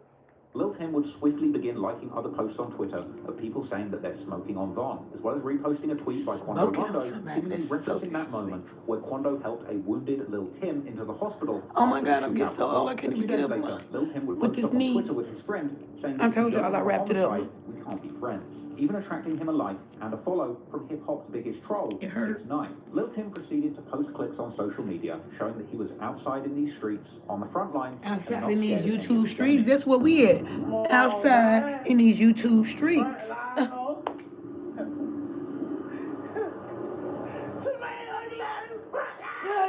Eventually, on July the 21st, 2021, Lil Tim's new song, The List, would leak. And this was a wild track, seemingly dissing King Von and taking full responsibility for his murder, with Lil Tim rapping that he just checked a new N-word off the list, and that he's quick to gun you down, check the score, bitch I don't miss. Elsewhere on the track, Lil Tim dared his ops to spin. Okay, Maria, if you're not already gone, I appreciate you guys. I love you. I love you, Maria. See you tomorrow if you're up in the morning. I told you I'm going to be in the YouTube land. Elsewhere on the probably song, like Lil Tim would rap that he's starting at 10 and grave digging 10 a.m. I'm going to try to meet you guys here. Good night, and we love you, and we appreciate you. Get back. Another reference to King Von's crew, Get Back Gang, and rapping that his ops all had guns, but they didn't shoot that night. A likely reference to King Von's friends Slutty and Louie, who had attempted and failed to execute Lil Tim on the ground that night the shooting occurred. Following the leaking of Lil Tim's song on the list, blogs and websites would quickly react. This would lead to Lil Tim denying that the song was Lil Durk or King Von, with him posting an Instagram look, story Kayla B said she was sitting in the that car mentioned no smoking her blunt, and she was rolling her blunt, and she seen the police kill Slutty, allegedly. Apparently having potential to jeopardize his self-defense argument in court. Y'all, I love me some little Kayla B. Roll out the song and video being leaked, and then having to cancel Von the official release. That's what I'm saying. I just want to see them kids make it. Once they let all that mess go and just make it. Oh my goodness. 6ix9ine has a storied history when it comes to beefing with Chicago. Can y'all please hit the like button? Words with Lil Durk on IG Live y'all please double tap. tap. As a rapping Blood member. But when I feel like disrespecting me, Blood. And he had also gone back and forth It extensively still with Lil says 6 people in here. But since King Von Can 6 of y'all hit the double tap? When Von died, 6ix9ine was one of the first people to mock Von and disrespect Lil Durk in the aftermath. Look how happy he is. He sacrificed. Look how happy he is. Look at this dance on his shirt. What's his name? Yo, you think King Von thirsty? I think 6ix9ine. King Von thirsty. Look, yo, I gotta give it to him, baby. He don't be scared. They can beat him, threaten him. He stood on business. Yeah, I'ma tell it. And told him I'ma tell it. Yeah, I ain't leaving my family for y'all. Taunting Lil Durk and questioning why he hasn't Real retaliated for the killing of Von. And it's partly the result of a famous King Von lyric, where he rapped, "If he dies, his people will slide to avenge him every day and boost the murder rate." Combine this with lyrics that Lil Durk rapped on Pooh Shiesty's song Back in Blood, where he says, if the killer isn't dead, then you can't wear an R.I.P. shirt. Stephen, killer ain't dead, we don't wear no RP shirt. Yo, Lil Tim's still alive, son. No 4K trade members. None happened to them. Look. Von rest in peace. Clearly 6ix9ine was looking to capitalize on the death of King Von, all for his own attention. But what he did next truly shocked the internet. As in August, a clip went round of 6ix9ine and Lil Tim seemingly arriving to a Savannah music studio together. And the media would soon report that 6ix9ine and Lil Tim had seemingly teamed up to record a collaboration. 6ix9ine posted a video of him in Savannah, allegedly rolling his dance. So messy.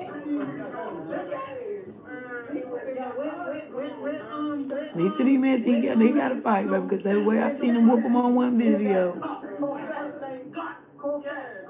to the bank. We got some up. Look, this is what we doing, man. Oh, that's Act video. That's the DJ Academics video. Big Act. And then another video would go around, apparently showing Lil Tim in the booth recording with 6ix9ine. Now, Lil Tim would deny doing a song with 6ix9ine, telling his followers on social media, "What do I look like doing a song with a rap?" Lil Pav would also cast doubt on the situation, posting the studio footage, pointing out that there is no song to show. And Quando Rondo would also deny the collaboration after 6ix9ine posted a video showing him in Savannah and saying he was playing dice with Quando's people, with Quando saying that his people had taken 6ix9ine's money and left the building, indicating that in reality, 6ix9ine had actually been finessed out of his cash by the 33rd Street goons. After this, Lil Tim would come out to say that it was not 1027 or 33rd Street members in that video with 6ix9ine, essentially saying that 6ix9ine came there to meet with him, but Tim didn't want to go through with it. Tim would claim he would never do a song with a snitch when he has friends that literally got snitched on. Because, you know, I can have anything, any name with my I'm telling you, I ain't going to jail for nobody else shit. And leaving my family. I'm telling you right now, I'm telling you. They should have already knew they was going to tell it. That's why Dirk was probably cleaning up his heart, too. Look at YSL trial. Look how they turned them against each other. That's what they do. Tim would later do an interview divide families, divide cultures, turn them against each other. $60,000 from 6ix9ine before leaving the studio without recording. Nah, I never did it. I act like I was gonna do it. Got down a couple of 40, 60 rats type. It just did. Like, I ain't never did it. I act like I was gonna do it. Never did. So it turned out 6ix9ine had actually planned to include Lil Tim on his King There's Von still disc people called here, Wild so I don't want to end the live. I think I'm going to stay to one. 6ix9ine had to re-release the track as a solo song under the title G-Name. But even without Lil Tim on the track, 6ix9ine's lyrics would be all aimed squarely at Lil Durk for not avenging King Von, with pointed lyrics on the track saying your man got shot and you didn't get back. And in the video, when 6ix9ine rapped the lyric, "Go get a gun and go get some get back," he even flashes the word "slide for Von" up on Oh my goodness, they be provoking each other. That's sort of like they provoke Dirk, like you ain't gonna do nothing, you ain't gonna do nothing, you ain't gonna do nothing, you ain't gonna slap for Von, you ain't gonna slap for Von, you ain't gonna slap for Von, you ain't gonna slap for Von. was still recording and practicing his rap. So that's probably why he allegedly Quando Rondo's sent Lil the Tim hit. collaboration track called Biggest Op leaks online. But for now, Lil Tim would remain behind the scenes and in the streets rather than pursuing a rap career fully. As time would go by, people would be wondering whether or not this supposed $1 million bounty on Quando's head was even real. In September, a clip circulates apparently showing Quando walking around all by himself in Walmart with no security. Yesterday, Quando Rondo, as you all know him as, came to my job. He was by himself. Everybody is making comments saying he's supposed to be on the run. He is living life, as you can see, having fun. Quando Rondo seems to be living his life as normal. The following week, he goes on live and says only his friends can fight him, and if anyone else tries, they're getting shot. As well as saying that Lil Tim and NBA Youngboy are the only people who have been there for him. Me and Black got this shit, you know, some brothers. You know, I fight with him, anybody else throw their hands up, they get their ass.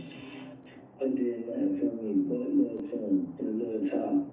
I don't give a fuck about life of me, though. Did he look like a little old baby?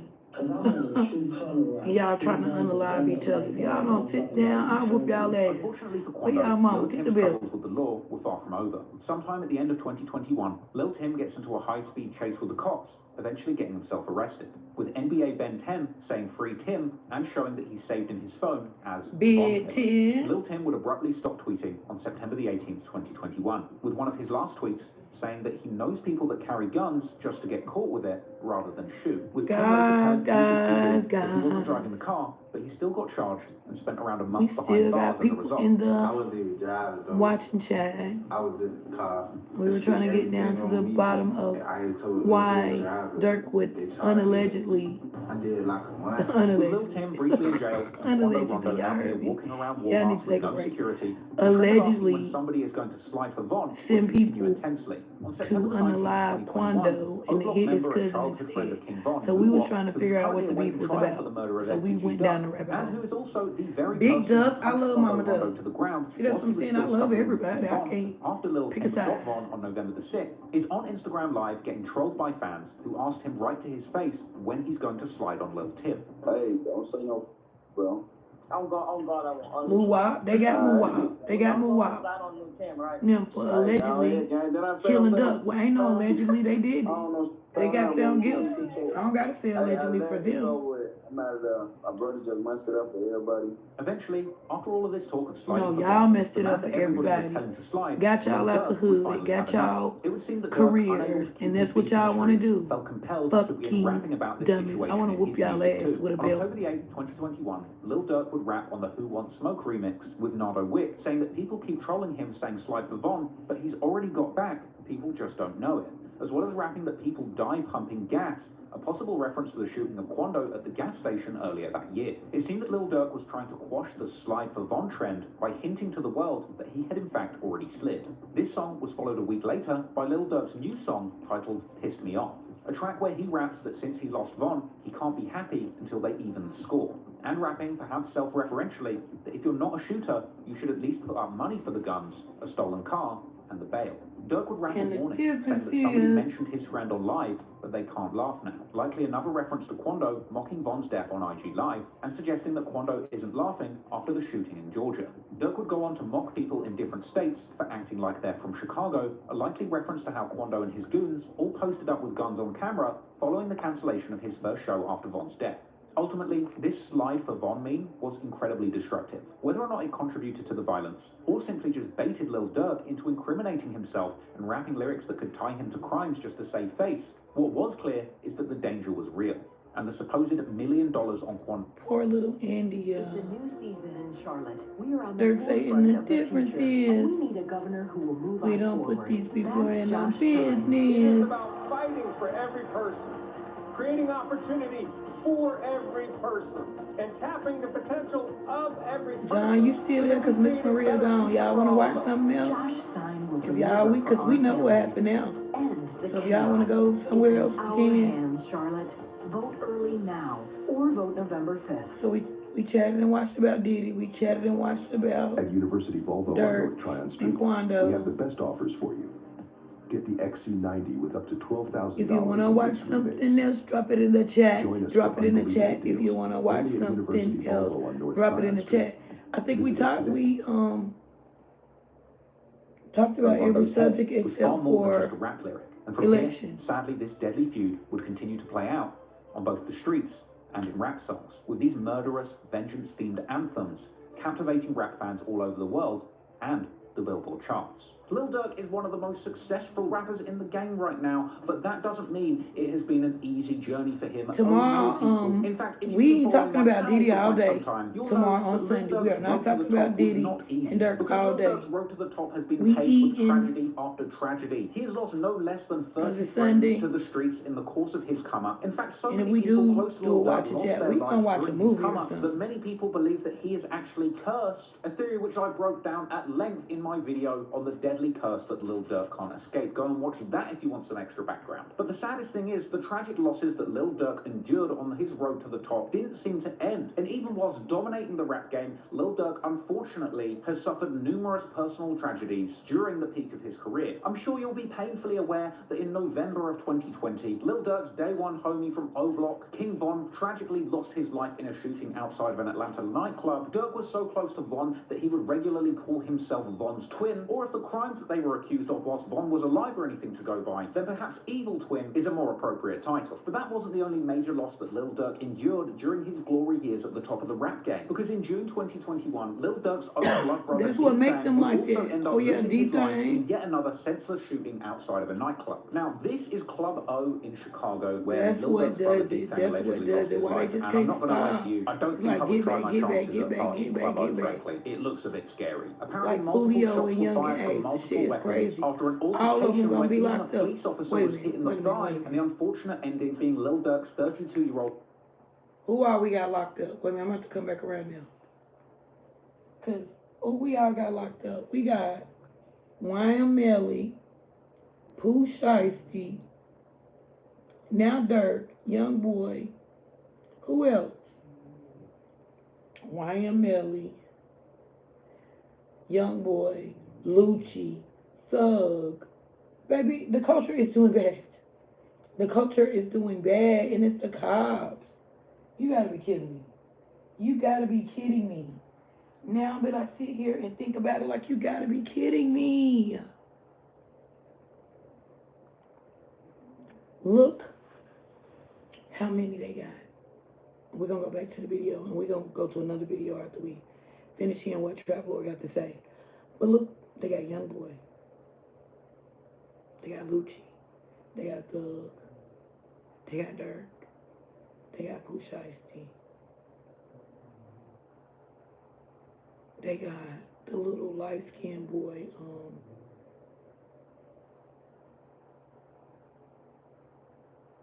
who did the race. Y'all know what I'm talking about? I did the race. Him. It's just crazy. That's damaging to the culture.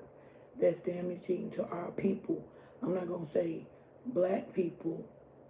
Well, it is damaging to our black people, but it's damaging to the culture, period. Because more than just black people are a part of this culture now. So it's damaging, and it's also damaging to black homes. All those boys have families. They have their biological family. They have their hood families. You can call them gangs all you want to. I hate, like I say, I hate, you know, the unenlivening part of the gangs. But other than that, I look at them like a hood family or your work family. When you go to work and you've been working with some people for a year or two, y'all become a family. When you're in your neighborhood, you grow up with people, especially in the projects, in the houses, in the buildings. You grow up with people. They become your hood family. So that's how I look at the game. Not the unenlivening part, because I don't support that, but the unity part. So that's why they take it and group it and make it bad, because of the unity part. Well, y'all make it bad too, because y'all want to bring in the drugs and the unenlivening. And even if that's the way you started out, because I'm from the hood, it's two sides with the hood. It's the hood and the houses. You know, you have the buildings that they call the hoods or the ghettos, but then you have the low-income people that also live in the houses. So I've lived in hood and houses.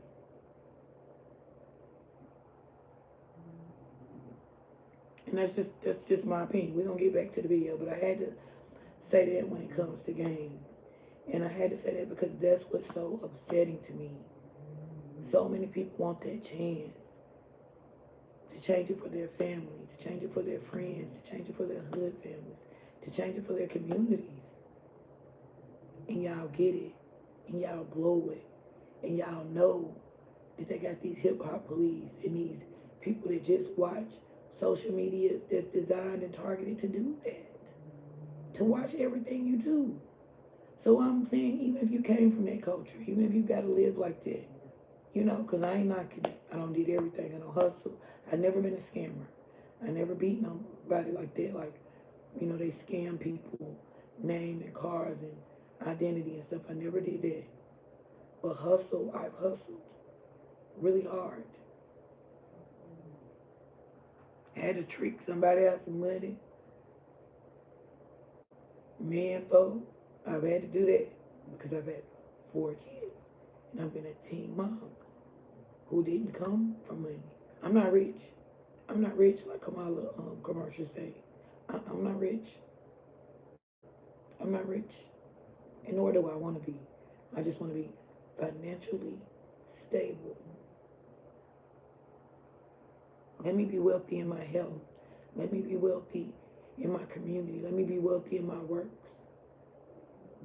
Because that's what I think God is going to judge us by, our work. Okay, so we're going to go back to the video because, you know, I'll branch off somewhere else. And I digress. So we're going to get back to what we was doing. It's 1 o'clock. And I tell y'all I was going to get out. Then I get stuck with y'all. And I stay here for some more time. I see y'all in here. Y'all not coming and y'all not hitting the like button, but y'all watching the show. So I still can't complain. And don't want to cut it off on them, but I would appreciate if you guys would please subscribe. Please double tap and hit the like button and come with us on this journey. Because your girl ain't rich. And she try to lead some generation for her great kids. You know, I ain't gonna tell you no story when you come on this channel. It's straight like that with me. Nothing else matters right now. We're making something to leave them. You know, because some people get it from rapping. Some people get it from acting. Some people get it from their careers or whatever. Some people get generational wealth through maybe insurance or stuff, whatever it is. I want to leave my grandkids some of that. And we ain't finna get into that. That's a different story for a different day. We getting back to dirt so we can get to something else. I promise you I'm getting off here at 1:30. Y'all will not hold me hostage no longer. Let's get back to the video.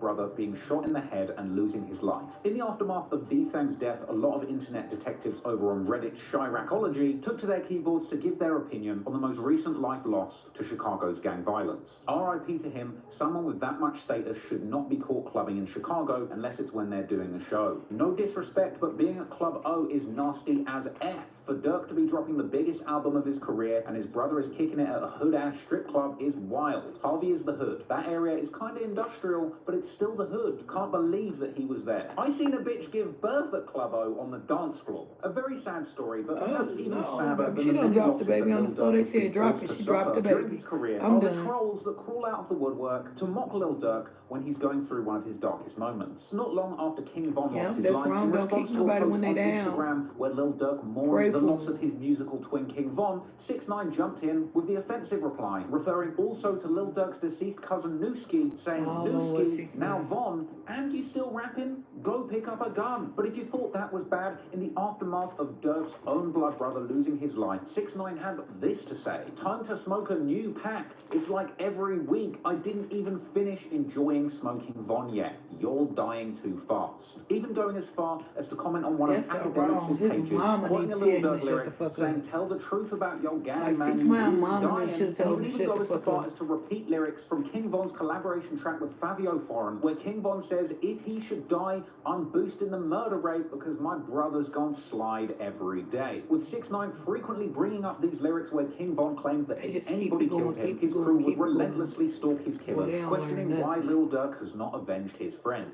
King Von said, when I die, my niggas is gonna slide every day. Cat, nigga. That shit's cat. Who slipped for King Von yet? That nigga rest in fucking piss, nigga. Yeesh. Basically, 6ix9ine started a trend of people on the internet questioning when is Lil Durk gonna slide? And it's not just 6ix9ine point, this trend went far beyond our favorite cheese gobbler, with sort of funny memes circulating anytime anything to do with slides is in the media, like this meme that was going around suggesting that Lil Durk was going to get himself an Android phone after Apple announced that there was going to be a new slide emoji on iPhones, because apparently he doesn't slide. But ladies and gentlemen, clearly these comments were getting to Lil Durk himself, who rapped on the remix of Nardo Wick's Who Wants Smoke. They be on my page like slide for Von, I know they trolling me. But people, if you pay close attention to Lil Durk's next few lyrics, you might be led to believe that he has in fact been sliding all along. Because Lil Durk says, got it back in blood, you just don't know, that's how it's supposed to be. Durk is suggesting that he has already got Get Back, but it has been kept a nice tidy little secret. But people, with a little bit of Google research, he said too much when he said that. And get some background information on this supposed Get Back. But before we get to that, this isn't the only Lil Durk lyric where he seems to suggest that he is in fact on Get Backs, that he is sliding, and that he has delivered pain to his aunts. On his recent track, Piss Me Off, a track that is a tribute to his brother D-Fang and King Von, Durk says a number of things that could be construed as accepting the fact that he has either indeed gotten Get Back or that he's going to. He says right at the start of the song, you ain't get back for your mans, you in the club like he ain't dead. Now, you wouldn't say that if you haven't got back for your mans. He says in the song, grab a gun. If you ain't with it, put up money for a gun. So he's saying, you should get back, grab yourself a gun. For a while, but y'all know me, I'll wake up at 2 or 3. And then he goes further, put up money for a hot car, stolen car, and put up money for a bond, so to bail out the shooter once they've done the work. He says he's got killers that he loves and they don't rap. He says, if I die, just don't lie, man, but I'll definitely be back at 10. And if you can't get the main one, then you better get his guys. He says, phone him, slides the next day, this cannot die down, but at least he ends the song with a little bit of plausible deniability to keep the feds off his back, saying in reference to the switches on the back of his Glocks, you know that's just for the Instagram, I keep my distance. But that wasn't the only seminar in self-incrimination from Lil Durk, oh no, because he went further in his recent song, Aha, a track responding to recent disses from NBA Youngboy's crew. Durk opens the track with the lyrics, don't respond to shit with Von. I'm like, fuck it, you're tripping, go get your gun. They drop in locations, I'm getting it done. Fuck tweeting, we sliding, and the feds will come. Durk is saying outright, they're sliding, they're sliding. He says they're sliding, he's admitting they're sliding, he wants you to know that they're sliding, and, you know, that's how it is. Verse 1, he says, we've been sliding through their blocks, and they don't know we have. He says he's been sliding and nobody knows. Says, buddy ass got shot, we ain't claim it, but I can show his ass. But he goes even further, he says, my brother D-Fang just got killed, and I've been slow since, but we got back on their ass, I bet they know this. He's literally just saying outright, my brother got killed, but we got back. He says they got back, he says they slid. And on bro, I'm speaking facts, this ain't no diss. Keep the police out my business, we don't post shit. He's saying we got back, we slid, and I'm speaking facts. This isn't a diss, I'm speaking factual information that we done get backs. Keep the police out my business, we're not going to post the get backs, but I assure you, lyrically, as he says, I'm speaking facts. We got back on their ass.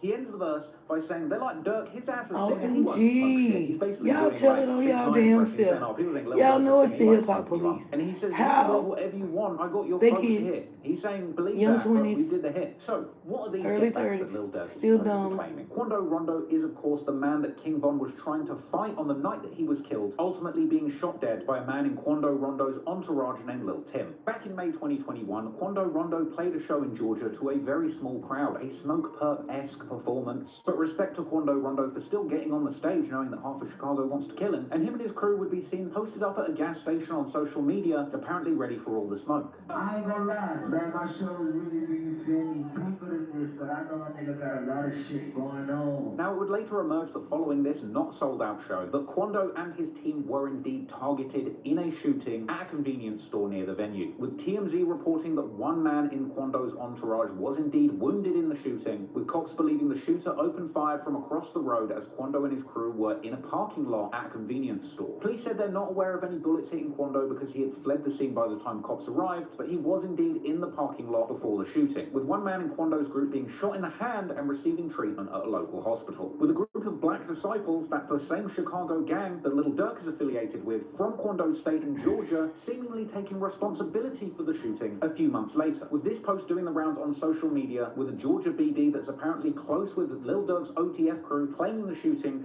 saying Quando ain't done a show in a year, and the one he did, ask him about how many shots were let off. So look, we can't say that Lil Durk was strictly involved, but it does genuinely appear as if there are people sliding for Von. So, with all this sliding for Von going on, it also makes you wonder, what are these supposed get-backs for D-Thang Lil Durk is also talking about in his songs? Well, firstly, let's take a look at this post on Reddit Chiracology saying, alright, so who actually killed OTF D-Thang, and did OTF get back for that kill? There's a comment down here that says, the man from Chicago on here said a set named Dunk Street killed D-Thang, and 2 members of that gang set died from Dunk Street after D-Thang's death. And apparently, OTF members posted pictures of D-Thang on their social media after these 2 supposed Dunk Street members were killed. Here's another Reddit post with another interesting comment. Anybody else find out who killed D-Thang, or at least what hood they were from? This post said it was Dunk Street, and I believe they got back to him the following week. 2 Dunk Street members were killed at a gas station. The next day, Durk posted D-Thang with ESDG's Lick Back song in the background, implying that they got back. They're actually referring to this post that Lil Durk put on his Insta story in July 2021, the month after D-Thang was killed. With the Reddit post reposting this image from Lil Durk's social media, saying, so the theory is that the 2 guys killed at the gas station would get back for D-Thang. And it appears that they're actually referring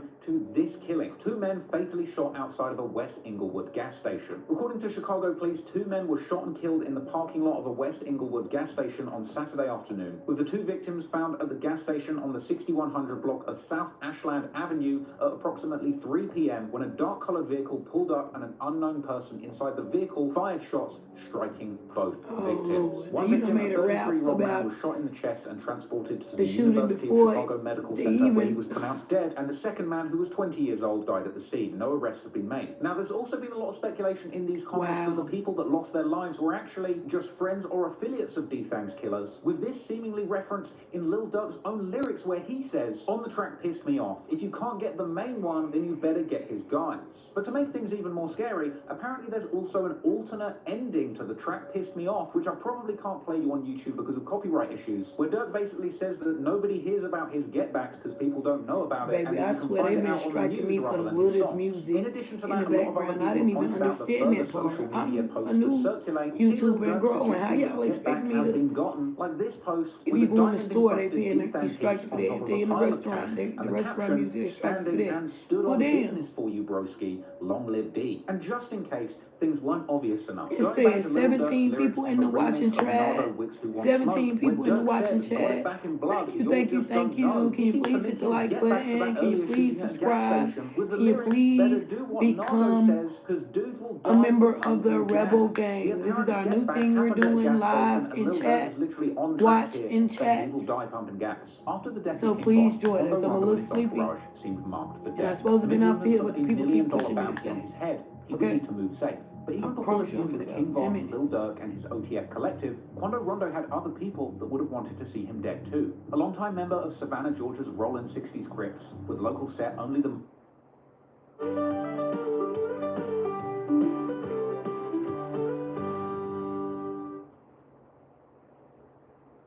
Why buy at Courage Kia? Every new car comes standard with the Courage Kia Advantage. Courage has a huge selection of over 120 new Kias in stock. Come see for yourself at CourageKia.com. Courage Kia, the home of no-fear pricing. Artificial intelligence has gotten so advanced. You probably can't tell, but some of us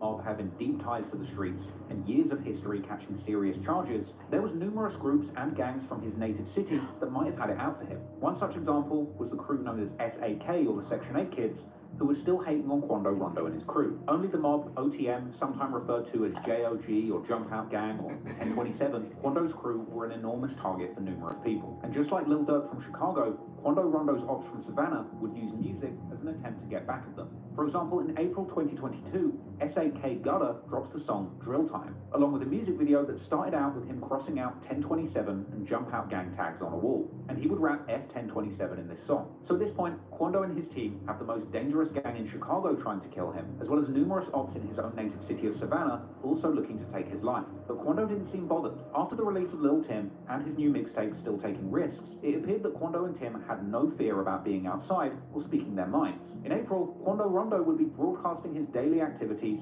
sliding openly through the streets of Savannah, accompanied by his mother and $50,000 in cash.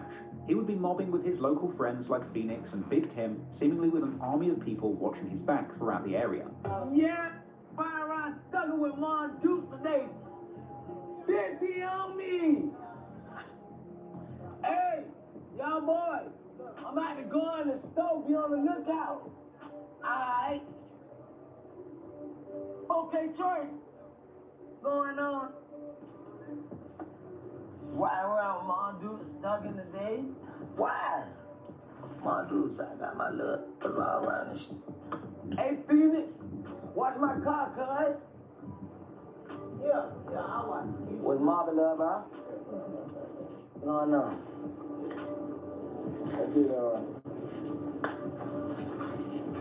Boy, you messed my auntie number yesterday too, now. For my birthday, she played 25 tickets. And really supposed to be 150, right? Yeah, you messed with your number. Yeah, this big little Tim. Thank you.